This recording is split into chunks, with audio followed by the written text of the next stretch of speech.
What's going on, and welcome back. We are here, week 2 of marathon prep, and we've got a big time week ahead of us. We are hitting 40 total miles, and I'm fired up for this week. A lot of reasons. Number one, when we started our marathon prep last year for our first marathon, we had to build just to get up to 20, and another build to 30, then to 40. And we are basically starting our marathon prep this year at a base, able to hit 40 miles within the week. So I'm fired up to see where we can get to, what we build to, and with this huge, well, not huge, but with a decent endurance base underneath me, my aerobic system in a brand new spot compared to last year, where that takes us.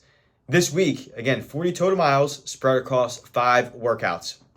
We'll have 3 easy runs, some tempo intervals, and then on Friday, our 4th run, that's going to be a 10K time trial. I'm going to do that with my coach, Eric. He's going to lead me through it, and we're going to go for a 10K PR, which I am fired up about.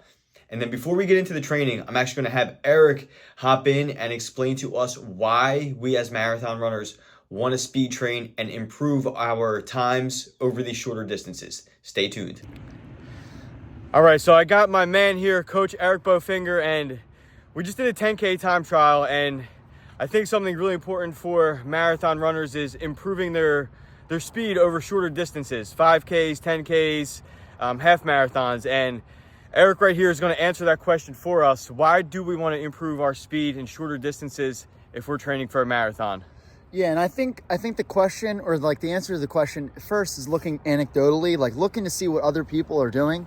And for us, looking to see what the pros are doing is important. So if you take like a guy like Kipchoge, 20 years ago, like in 2003, he won the world championships for the 5K. Yeah. Okay, ran like 12:40 something. Insane. Okay, and he has a PR of 3:50 in the mile.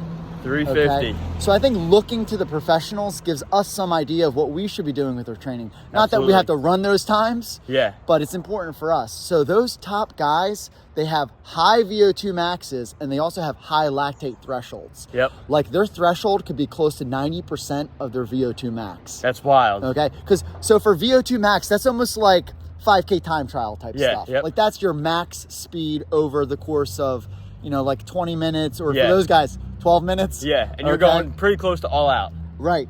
And so for you, just doing that 10K at 6:06, 6:07 pace, if you can only run a 6-minute mile. Yeah. You can't do it for much longer. Right, yeah. Exactly. So I think it's important to see what the pros are doing and then apply it maybe in a percentage to yourself. Yep. Yeah. And I think it's, for them, they're a lot closer. So like Kipchoge, if he's running 2 hours flat for a marathon, that's like 4:35 a mile. It's insane. Okay. Yeah. So his PR is 3:50. That's only 45 seconds different. And he's holding it for 26. Right. So for an average person, a normal guy, we almost need to get our miles faster than that. Yeah. To have it equal out. Yeah. So like for a guy like you, like maybe getting under 5 minutes would be a super huge goal. Under 5. Yeah. Right. That sounds crazy, doesn't it? Yeah. So does that answer your question? Yeah, man. Seeing what the pros are doing and how can we push ourselves in that similar way. And it's crazy. What I've realized too with this is just what it feels like to run that speed. You have to get used to the feeling. Right. I mean, it's not easy. Physically, mentally, it's tough. And being able to do that for 20, 30, 40 plus minutes is brutal. Right. Yeah. And there it is right there. That's why we want to train speed, build those out for the marathon runners. Thank you, Coach. If you want to reach out to this guy, ericbofinger.com. Find him on Instagram. What's your Instagram? It's at Eric Bofinger Training. So the website is Eric-Bofinger, BOFINGER.com, and at Eric Bofinger Training on Instagram. Awesome. All right. Peace out, everybody. Peace. And now we've got the overview of the week. We heard why we want to start incorporating speed training, time trials, and building that throughout our training. Now let's get into it and hit the streets. Here we go. Week 2, day 1, baby. It's about 5:30 in the morning. We got the headlamp on and feeling great. 4 miles today at a nice, easy, conversational pace. When you got a goal and it's important to you, you find a way to make it happen. You get out there and you put the work in. Find something that is yours only. It belongs to you. And get after it, baby. We just wrapped up day 2. This was a threshold run. We went 10 800-meter runs at a 6:15 pace. So 10 by 800 meters at our 10K pace. Great run today. Mission accomplished. Remember, there's only so many things in life you can control. Can't control the weather, how other people treat you, what they say, what they do. There's a lot you can't control. You can always control your effort, your attitude, and if you show up or not. Let's get it done. Day 3, baby. 3 easy miles, and I gotta tell you, it's cold as shit. I've been walking around the past 5 minutes. Temps are in the low 30s, and I do not want to do this one bit. There's ice, people's cars. It's freaking brutal out here right now. This is the start of the winter marathon prep, I guess. But if I let the weather get the best of me today, it's only going to get worse from here. So we're going to tough it out. We're going to get these 3 miles in, make it happen. It's easy. We got this shit. And you know what they say, you got to get comfortable with the uncomfortable. And today is certainly the uncomfortable, and we're getting it done. 3 miles, baby. Let's freaking go. All right, day 4 in the books with my coach, the man, the myth, the legend, Eric Bofinger. This guy's my man right here. Got me into running, helped me hit all these crazy numbers. And today we did a 10K time trial, and we hit a monster PR, basically me chasing him down for six plus miles. And it was a beast, but 10K PR. Stay tuned, we got another 13 coming in for the next workout. It's been a great week, and we'll keep it rolling. Let's go, baby. All right, let's go. We are here. The DEC, The Dad Endurance Club. Hit like, hit subscribe, follow my boy Matt. About to rock out 14. Beautiful Sunday. 14 today, baby. What are you training for, Nick? 2024 Lake Placid, July 21st. I'll see you guys up there. Absolute savage. Day 5. Let's get it. Week 2 of training officially in the books. It was a monster week. We closed things out with a 10K PR. We hit a big 14-mile run. We are gearing up. I have a half marathon coming up in about 2 weeks on November 17th out in Philly. It's going to be a big day, going for another PR there. So stay tuned and hang with me for the next couple minutes as we dive into running economy up next. And if you are a runner or you've done some research into running, you've probably heard people talk about this. You've probably read about it. And today I want to keep it simple and talk about 4 main things. So number 1, what is running economy? Number 2, what factors influence and impact it? Number 3, why do we want to improve it? And number 4, what things can we do to actually improve running economy? So what is running economy? And if you do a quick Google search, it will turn into anything but a quick Google search. You'll see tons of definitions. You'll see terms about lactate threshold, VO2 max, a lot of the physiology that's happening. To keep it simple, think of it this way. Your running economy is essentially the amount of oxygen your body uses to maintain a certain pace. I read an analogy a while back, and I really like this. It makes total sense. Running economy is the miles per gallon that you get out of your body. And that's basically measuring how efficiently you run for the amount of oxygen you consume at a given pace. So what influences your running economy?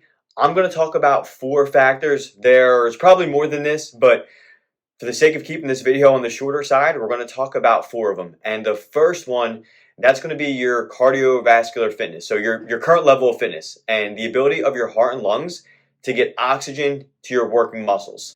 Number 2, this is going to be your biomechanics. So how tall you are, how long your arms are, how long your legs are, basically how your body is structured. Number 3, this will be your metabolic rate. So basically how your body uses calories, how your body uses energy to perform exercise. And lastly, number 4 is your neuromuscular system.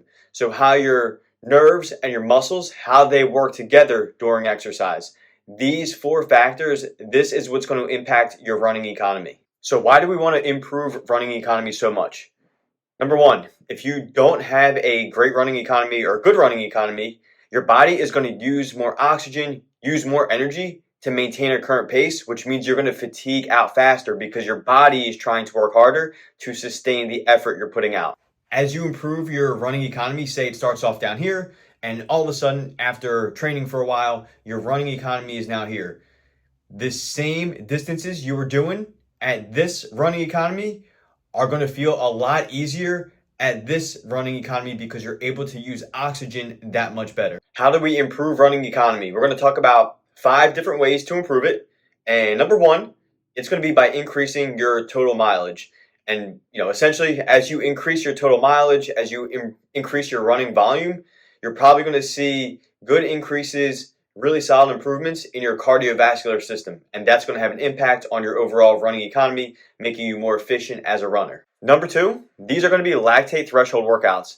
These are specific workouts to help you run faster and farther with less fatigue, which in the marathon, that's the name of the game, right? Running faster and farther with less fatigue.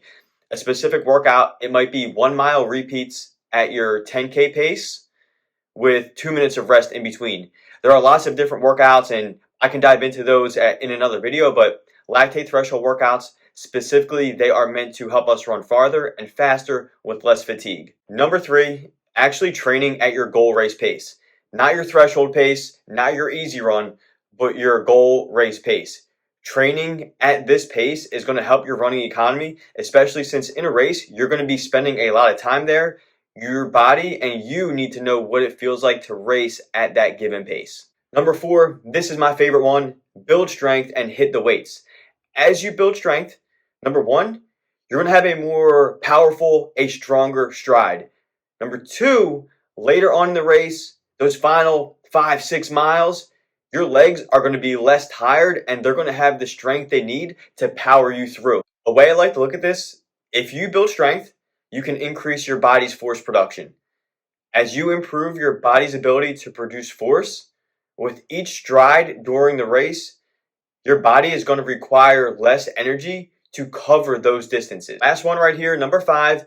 This is the icing on the cake. I think plyometrics are a major component of improving our running economy. Now, plyometric exercises, they can improve our power, our neuromuscular efficiency, but something they also do, and I think this is the most important when it comes to running, is they improve our tendon strength and our tendon stiffness. Our tendons, they kind of act like rubber bands. They will store energy and then they will release energy. That storing and releasing of energy, that is known as elastic return. As we strengthen our tendons, as we improve that elastic return, our body is going to require less oxygen when we're running, and therefore less oxygen required equals higher running economy. So now we have a clear and simple definition of what running economy is, and we also have some tools to improve it.